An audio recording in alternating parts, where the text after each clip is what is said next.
Let's talk about Cloak and Dagger. When you touch people, you can see their fears. And when I touch someone, I can see their hopes. What are your hopes? As Aubrey and Olivia. Yeah.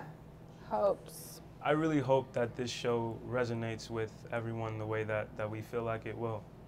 That's my hope. That's my hope. Beautiful.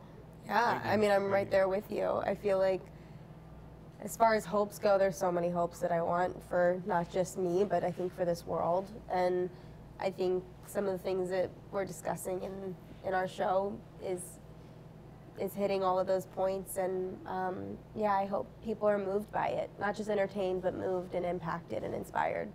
This show talks about a lot of crazy adult themes as two teenage characters. How do you, as actors, decompress after a day dealing with issues like police brutality or sexual assault? Still trying to figure that out. No. But it's just so real because so many kids are forced to mature so quickly. So yeah. It's real. It's literally a reality of our society and the world right now. So I'm glad that we got to show some realness and something with a little grit. So yeah. Yeah, I think along with that grit, though, it is very grounded, and we find a way to make these characters not just so grown up all the time, because they're complicated, they're gonna stumble and fall, they're not gonna get everything right, and I think along with having powers, they're still figuring that part out too. But I don't know, to decompress, we were emotionally and physically drained after some days. I mean, even after the season, we were ready to go on a very, very long vacation. But I don't know, I sort of found myself doing things that were a little bit lighter, maybe finding a show that, was centered around comedy, yeah. and we would go out. This Is Us and just cry. This Is Us and just, no. It would, really bring that would just down bring us completely down. But we would not be okay. No.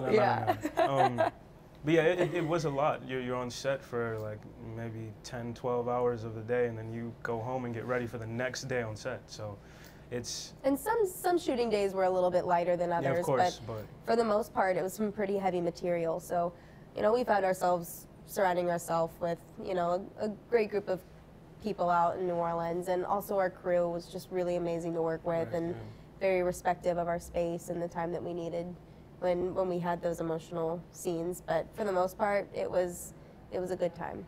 Let's talk a little bit about New Orleans. What has been your favorite thing that you've discovered there? There's a lot of history and culture in New Orleans. We actually did a ghost tour when we first got there with a lot of the cast and some of the crew. It was really cool. We got to experience New Orleans in a way that I don't think we would have if we didn't do that. So I really like the history and the culture, the people, the food. I mean, there's a lot not to like, but it was yeah, it was really cool. I definitely think it's one of the greatest cities in the world. And it was perfect for us to shoot there, specifically just because New Orleans is a city that has been through so much and continues to keep fighting through it. And that's what Tyrone and Tandy stand for. Yeah. So perfect situation, perfect landscape and all of that. So I just have so much respect for people who live there and can deal with the summer heat, because that was intense. Jesus, hot that and was sticky a gnarly experience. That was the one thing I was like, I so much respect and kudos to everybody who lives here. Thank you guys so much. It was great chatting with you. Thank you. Thank you.